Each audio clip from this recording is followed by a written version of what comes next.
Hello friends, કેમ છો તમે બધા? આશા રાખું છું કે તમે બધા મજામાં હશો, આનંદ મંગલ હશો. તો આની પહેલાંના વિડીયો તમે ન જોયા હોય તો એકવાર અવશ્ય એ વિડીયોને જોઈ લેજો અને ત્યારબાદ આ વિડીયોને જોવાનું શરૂ કરજો. મિત્રો, આપણે વાત કરતા હતા હડપ્પીયન સંસ્કૃતિની અથવા સિંધુ ખીણની સભ્યતાની સંસ્કૃતિની. એમાં આપણે 51મા પ્રશ્નએ પહોંચી ચૂક્યા છીએ. હડપ્પિયન સંસ્કૃતિના કયા સ્થળેથી ડોકયાર્ડનું પ્રમાણ મળે છે? અલ્યા કાલના લેક્ચરમાં જ વાત કરી હતી કે હડપ્પિયન સંસ્કૃતિના કયા સ્થળેથી ભાઈ? લોથલ નામના સ્થળેથી ભાઈ. લોથલ, બરાબર, લોથલ નામનું સ્થળ છે જે ક્યાં આવેલું છે? તો જે અમદાવાદમાં આવેલું છે. એ પણ યાદ રાખજો, અમદાવાદ જિલ્લામાં આવેલું છે. અમદાવાદ જિલ્લો લાગુ પડે છે. ગામ પૂછાય તો સરગવાલા ગામ, બરાબર, સરગવાલા ગામ આવું ગામનું નામ પણ છે. એ પણ એક યાદ રાખવાનું ભાઈ. તો હડપ્પિયન સંસ્કૃતિના કયા સ્થળેથી ડોકયાર્ડનું પ્રમાણ મળે છે? તો લોથલ ખાતેથી ભાઈ. ડોકયાર્ડ એટલે બંદર, બરાબર, બંદર. ધક્કો આપણે ગુજરાતીમાં નથી કહેતા, એટલે ધક્કે જ આવવું છે ભાઈ, તો એ લોથલે મળી આવ્યો. હડપ્પિયન સંસ્કૃતિના લોકોએ સૌ પ્રથમ કઈ ધાતુનો ઉપયોગ કર્યો હતો?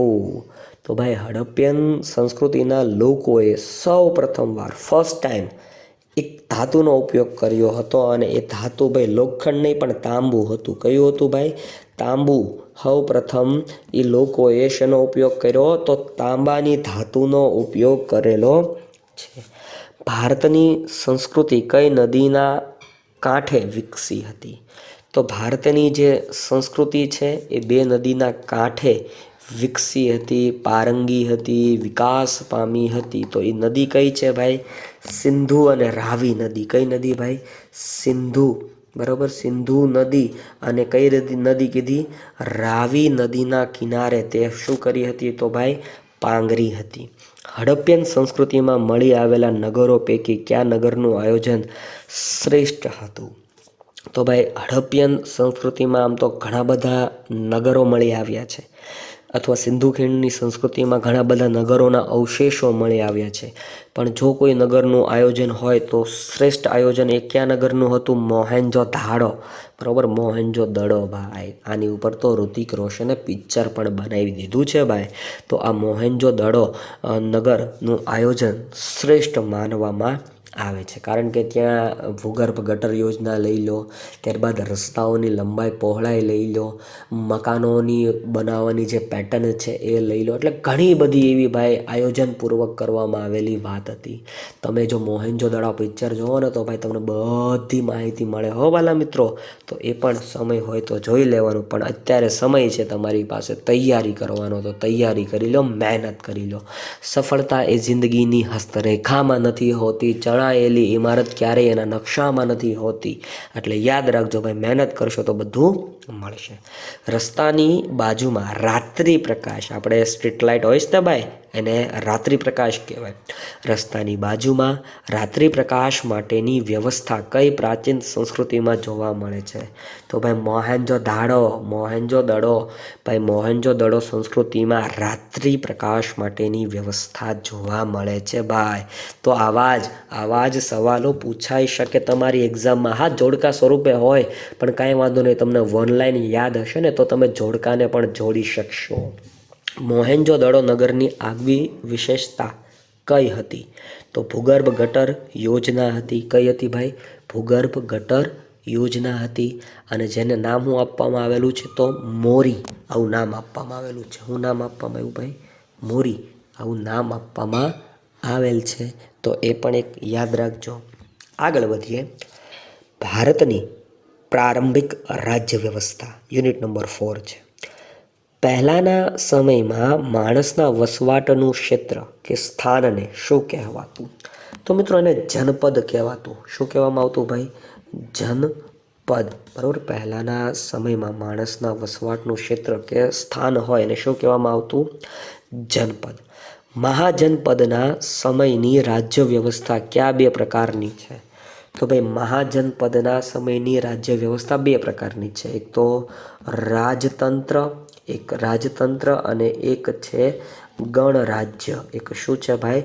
ગણરાજ્ય. આ બે પ્રકારની રાજ્ય વ્યવસ્થા એ સમયે જોવા મળતી હતી.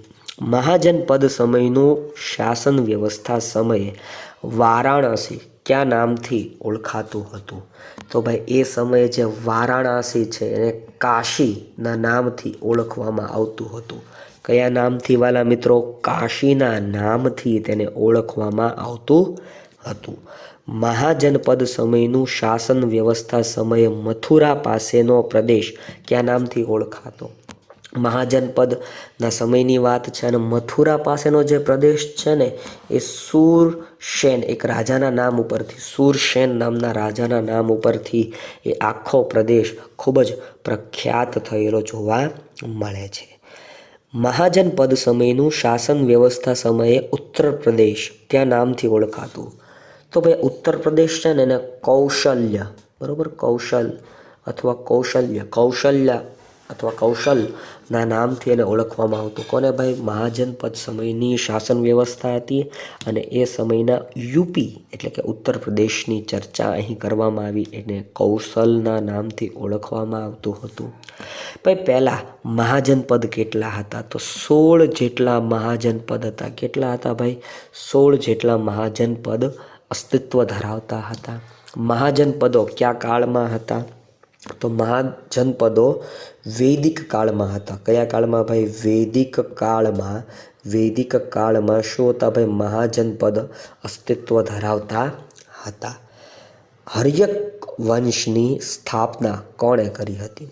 ભાઈ હર્યક વંશ જેની સ્થાપના બીબીસાર, બરાબર, બીબીસાર દ્વારા કરવામાં આવી હતી. હર્યક વંશની સ્થાપના કોના દ્વારા? બીબીસાર દ્વારા કરવામાં આવી હતી. બિંબિસાર. તમ તારે ન સાયલેન્ટ બોલે તો વાંધો નહીં, પણ યાદ રાખજો ભાઈ, હર્યક વંશના સ્થાપકનું નામ પૂછાય છે, જોડકા સ્વરૂપે તમારી સમક્ષ આવી શકે છે. હર્યક વંશની રાજધાની કઈ હતી? તો મગધની રાજગૃહ, બરાબર, મગધની રાજધાની રાજગૃહ એને ભાઈ હર્યક વંશની રાજધાની તરીકે સ્થાપિત કરવાનો પ્રયત્ન કરવામાં આવેલો હતો. હર્યક વંશ બાદ કયો વંશ સત્તા ઉપર આવ્યો? તો હર્યક વંશ બાદ નાગવંશ. કયો વંશ ભાઈ? નાગવંશ સત્તા ઉપર આવ્યો. શિશુનાગ કયા ધર્મ સાથે સંકળાયેલો છે? તો ભાઈ આ જે શિશુનાગ છે ને, શિશુનાગ એ બૌદ્ધ ધર્મનો ઉપાસક હતો. બૌદ્ધ ધર્મ સાથે ખૂબ જ એ લગાવ ધરાવતો હતો. તો શિશુનાગ કયા ધર્મ સાથે સંકળાયેલો વ્યક્તિ કહી શકાય? બૌદ્ધ ધર્મ સાથે સંકળાયેલો વ્યક્તિ કહી શકાય. મિત્રો વિડીયો ગમતો હોય તો એક લાઈક કરજો, શેર કરજો, કમેન્ટ સેક્શનમાં કમેન્ટ કરજો અને આવા ને આવા વિડીયો જોવા માટે હિત સ્ટડી યુટ્યુબ ચેનલને સબસ્ક્રાઈબ કરીને રાખજો ભાઈ, જેથી કરીને તમને આવા ને આવા વિડીયો જોવા મળતા રહે. નાગવંશ બાદ કયો વંશ સત્તા પર આવેલો છે? તો નાગવંશ બાદ નંદવંશ, બરોબર, કયો વંશ ભાઈ? નંદવંશ સત્તા ઉપર આવેલો છે. એ પણ એક યાદ રાખજો ભાઈ. નંદવંશની સ્થાપના કોણે કરી હતી? તો નંદવંશની સ્થાપના મહાપદ્માનંદ દ્વારા નંદવંશની સ્થાપના કરવામાં આવી હતી. ભારતનો સૌપ્રથમ સામ્રાજ્ય નિર્માતા કોણ ગણાય છે? તો ભારતનો સૌપ્રથમ સામ્રાજ્ય નિર્માતા મહાપદ્માનંદ ગણાય છે. કોણ ગણાય છે ભાઈ? મહાપદ્માનંદ એ ભારતનો સૌપ્રથમ સામ્રાજ્ય નિર્માતા ગણાય છે. સિકંદરના આક્રમણ સમયે મગધ ઉપર કોનું શાસન હતું? તો સિકંદરનું જ્યારે આક્રમણ ભારત ઉપર થયું ત્યારે નંદવંશના શાસક એવા ધનાનંદનું, કોનું ભાઈ? ધનાનંદનું શાસન હતું ભાઈ, બરાબર. સિકંદરના આક્રમણ સમયે મગધ ઉપર કોનું શાસન હતું? ધનાનંદનું શાસન હતું ભાઈ. આગળ વધીએ. ગણનો સામાન્ય અર્થ શું થાય છે? ભાઈ ગણ એટલે બીજું કાંઈ નહીં ભાઈ, સમૂહ, બરાબર, ભેગા થયેલા લોકોનો સમૂહ. અને ગણ રાજ્ય આવો શબ્દ એ સમયે પ્રચલિત બન્યો હતો, એટલે આ સવાલ અહીંયા આવ્યો છે ભાઈ. ગણનો સામાન્ય અર્થ શું થાય છે? સમૂહ એવો થાય છે. જનપદોમાં કેટલા પ્રકારની રાજ્ય વ્યવસ્થા હતી? ભાઈ જનપદ હોય ને ત્યાં માત્ર ને માત્ર એક જ પ્રકારની, કેવા પ્રકારની? એક જ પ્રકારની રાજ્ય વ્યવસ્થા અસ્તિત્વ ધરાવતી હતી. બૌદ્ધ ધર્મના સાધુઓ કયા નામે ઓળખાતા? બૌદ્ધ ધર્મના સાધુઓને લામા તરીકે ઓળખવામાં આવતો. આ એક હોદ્દો છે ભાઈ. શું છે? એક હોદ્દો છે ભાઈ, દલાઈ લામા. તમે આવું સાંભળ્યું હશે. તો બૌદ્ધ ધર્મના સાધુઓ કયા નામે ઓળખાતા? લામાના નામે ઓળખાતા. ગૌતમ બુદ્ધનું બાળપણનું નામ શું હતું? ગૌતમ બુદ્ધનું બાળપણનું નામ સિદ્ધાર્થ હતું. શું હતું ભાઈ? સિદ્ધાર્થ હતું. યાદ રાખજો ભાઈ, ગૌતમ બુદ્ધના બાળપણનું નામ પૂછાઈ શકે તો એનું બાળપણનું નામ શું હતું ભાઈ? સિદ્ધાર્થ આવું નામ હતું.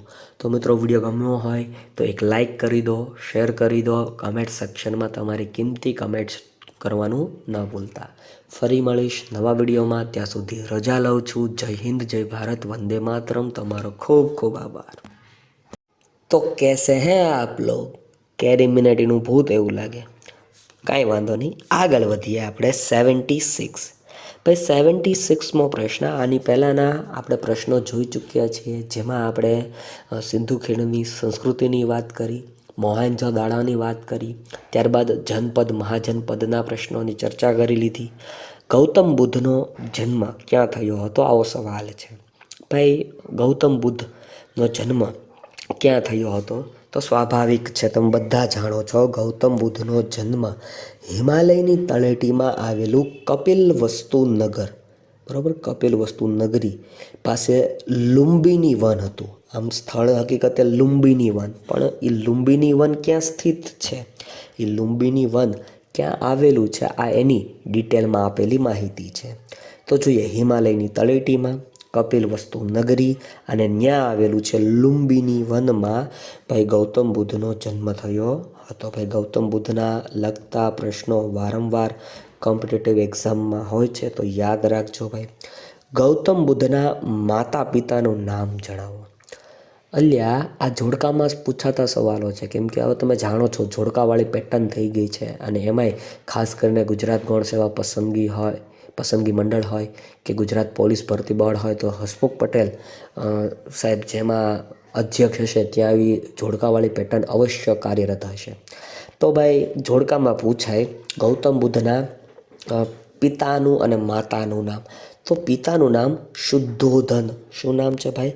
શુદ્ધોધન એ ગૌતમ બુદ્ધના પિતાશ્રીનું નામ છે. માતાનું નામ માયાવતી. માતા માયાવતી. યાદ રખાય, બરાબર, યાદ રહી જાય એવા આમ તો પ્રશ્નો કહી શકાય. આ બધા તમારે યાદ રાખવા પડશે, બરાબર. બાકી તૈયારી તો કરવી જ પડશે, ભણવું જ પડશે ભાઈની જેવું છે. ગૌતમ બુદ્ધના પત્ની અને પુત્રનું નામ જણાવો. તો ભાઈ, ગૌતમ બુદ્ધની પત્નીનું નામ યશોધરા હતું. શું હતું? યશોધરા. શ્રી નરેન્દ્રભાઈ મોદીની પત્નીનું નામ પૂછે તો પણ યશોધરા હતું, બરાબર. એટલે બંને યાદ રાખજો ભાઈ. તો ગૌતમ બુદ્ધના પત્નીનું નામ શું હતું ભાઈ? યશોધરા હતું. પુત્રનું નામ પૂછાય તો રાહુલ હતું. પુત્રનું નામ શું હતું ભાઈ? પુત્ર એટલે એમનો જે સુપુત્ર રાહુલ છે, એમની અહીંયા વાત છે, બરાબર ને. આગળ વધીએ મિત્રો. વિડીયો ગમતો હોય તો એક લાઈક આપી દેજો, શેર કરી નાખજો. ગૌતમ બુદ્ધનો ગૃહત્યાગ. ગૌતમ બુદ્ધ દ્વારા જે ગૃહત્યાગ કરવામાં આવ્યો, પત્ની અને પુત્રને છોડીને જ્યારે તેઓ ચાલ્યા ગયા, ત્યારે એ ગૃહત્યાગને એક નામ આપવામાં આવ્યું, અને એ ગૃહત્યાગનું નામ શું છે? મહાભિનિષ્ક્રમણ છે. શું નામ છે એનું? મહાભિનિષ્ક્રમણ. આવું એને નામ આપવામાં આવેલું છે. બોધિ ગયા ક્યાં રાજ્યમાં આવેલું છે? તો બોધિ ગયા એ સ્થળ છે જ્યાં ભગવાન બુદ્ધને ભાઈ જ્ઞાનની પ્રાપ્તિ થઈ, બરાબર. પીપળાના વૃક્ષ નીચે બોધિ ગયા ખાતે ભગવાન બુદ્ધને જ્ઞાનની પ્રાપ્તિ થઈ, બરાબર. એટલે એ ક્યાં આવેલું છે? બિહાર ખાતે આવેલું છે ભાઈ. બિહાર, બોધિ ગયા, બરાબર. ભગવાન બુદ્ધનું જે જ્ઞાન પ્રાપ્તિ થઈ એ સ્થળ છે. ગૌતમ બુદ્ધનું મૃત્યુ ક્યાં થયું? તો વૈશાલી નજીક કુશીનારામાં. વૈશાલી ક્યાં આવેલું છે? તો એ પણ બિહારમાં આવેલું છે. વૈશાલી નજીક કુશીનારા એટલે કે બિહારમાં ગૌતમ બુદ્ધનું ભાઈ શું થયું ભાઈ? મૃત્યુ થયું હતું. ગૌતમ બુદ્ધે કઈ ભાષામાં ઉપદેશ આપતા હતા? ભાઈ, ગૌતમ બુદ્ધ જે ભાષામાં ઉપદેશ આપતા હતા એ ભાષા કઈ હતી? તો પાલી ભાષા હતી. કઈ ભાષા હતી ભાઈ? પાલી ભાષામાં ગૌતમ બુદ્ધ, ભગવાન બુદ્ધ, આમ તો એમ કહેવાય તો પણ એમાં કચાશ નથી. તો ગૌતમ બુદ્ધ કઈ ભાષામાં ઉપદેશ આપતા હતા? પાલી ભાષામાં ઉપદેશ આપતા હતા. કયા ગ્રંથોમાં ગુરુ અને શિષ્યો વચ્ચેની વાતચીતનું સંકલન કરવામાં આવ્યું છે. ઉપનિષદ, ભાઈ ઉપનિષદ એવો ગ્રંથ છે કે જેમાં ગુરુ અને શિષ્ય વચ્ચેની વાતચીતનું શું કરવામાં આવેલું છે વાલા મિત્રો? સંકલન કરવામાં આવેલું છે, ભેગું કરવામાં આવેલું છે. મહાવીર સ્વામીને લગતા હવે થોડાક પ્રશ્નો જોઈ લઈએ. મહાવીર સ્વામીનું બાળપણનું નામ જણાવો. તો વર્ધમાન. શું છે ભાઈ? વર્ધમાન એ મહાવીર સ્વામીનું બાળપણનું નામ છે ભાઈ. શું નામ છે? વર્ધમાન. મહાવીર સ્વામીનો જન્મ ક્યાં થયો હતો? તો પટણા નજીક કુંડગ્રામમાં, એટલે કે હાલનું બિહાર. પટણા નજીક, પટના એટલે પટના, બરોબર. પટણા નજીક કુંડગ્રામ, હાલનું બિહારમાં મહાવીર સ્વામીજીનો જન્મ થયો હતો. જૈનોના 24મા તીર્થંકર તરીકે જેમની ગણના થાય છે એ મહાવીર સ્વામીનો આ એક પ્રશ્ન છે જે વારંવાર કોમ્પિટિટિવ એક્ઝામમાં પૂછાય છે. મહાવીર સ્વામીનો જન્મ ક્યાં થયો હતો? પટણા નજીકના કુંડગ્રામ, હાલનું બિહારમાં થયો હતો. મહાવીર સ્વામીના માતા પિતાનું નામ જણાવો. તો પિતાનું નામ યાદ રાખજો વાલા મિત્રો, સિદ્ધાર્થ હતું. શું હતું ભાઈ? પિતાનું નામ સિદ્ધાર્થ હતું અને માતાનું નામ ત્રિશલા દેવી હતું. શું હતું ભાઈ? ત્રિશલા દેવી. બરાબર. આ બંને સવાલો પણ વારંવાર રિપીટ થતા હોય છે. માતાનું નામ ત્રિશલા દેવી અને પિતાનું નામ સિદ્ધાર્થ. ત્યારબાદ પુત્રીની વાત કરીએ અને આમ તો એના ભાઈની પણ એક વાત કરવાની થશે. મહાવીર સ્વામીની પત્ની અને પુત્રી, જો મહાવીર સ્વામીને પત્ની હતી પણ એક પુત્રી પણ હતી. પત્નીનું નામ યશોધરા. ગૌતમ બુદ્ધના પત્નીનું નામ તો પણ યશોધરા. નરેન્દ્રભાઈ મોદીના પત્નીનું નામ તો પણ યશોદા. બરોબર. અને મહાવીર સ્વામીની પુત્રીનું નામ પ્રિયદર્શની. બરોબર. શું નામ હતું? પ્રિયદર્શની. ઇન્દિરા પ્રિયદર્શની. આવું ઇન્દિરા ગાંધીને પણ કોકે સંબોધન કર્યું હતું. કોણે? એ તમારે મને કમેન્ટ સેક્શનમાં કમેન્ટ કરીને કહેવાનું છે. પુત્રી શું નામ રાખ્યું ભાઈ? પ્રિયદર્શની. મહાવીર સ્વામીએ આપેલા 5 વ્રતો જણાવો. તો સત્ય, અહિંસા, અસ્તેય, અપરિગૃહ અને બ્રહ્મચર્ય. ફરીવાર, સત્ય, અહિંસા, અસ્તેય, અપરિગૃહ અને બ્રહ્મચર્ય આ મહાવીર સ્વામીએ આપેલા 5 વ્રતો છે. શું છે ભાઈ? 5 વ્રત છે. જૈન તીર્થંકર હતા એટલે જૈનોએ આ 5 આર્ય સત્યનું પાલન કરવાનું રહ્યું હતું. ગૌતમ બુદ્ધને જે સ્થળે જ્ઞાન પ્રાપ્ત થયું અને બુદ્ધ કહેવાયા તે સ્થળ કયું છે? તો આગળ જ આપણે ચર્ચા કરી લીધી ભાઈ. ગૌતમ બુદ્ધને બોધિ ગયા મુકામે. ક્યાં ભાઈ? બોધિ ગયા મુકામે, જે ક્યાં આવેલું છે? બિહારમાં આવેલું છે, જ્યાં એમને જ્ઞાનની પ્રાપ્તિ થઈ. બરાબર. અને ત્યાંથી તેઓ શું કહેવાણા? તો બુદ્ધ આવું કહેવાણા. ગૌતમ બુદ્ધ કયા ગણરાજ્ય સાથે સંકળાયેલા હતા? તો ગૌતમ બુદ્ધ ભાઈ શાક્ય, કેવું ભાઈ? શાક્ય ગણરાજ્ય સાથે સંકળાયેલા હતા ભાઈ. મહાવીર સ્વામીનો ઉપદેશ કઈ ભાષામાં હતો? ભાઈ મહાવીર સ્વામીનો ઉપદેશ જોઈએ ને તો પ્રાકૃત ભાષા અને અર્ધમાગધી ભાષા, આ બંને ભાષામાં જોવા મળતો.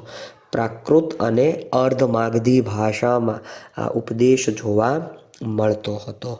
મહાવીર સ્વામીનું નિર્વાણ ક્યાં થયું? નિર્વાણ એટલે આમ તેમનું મૃત્યુ કહી શકાય, આપણે દેશ એમ કહીએ તો ભાઈ.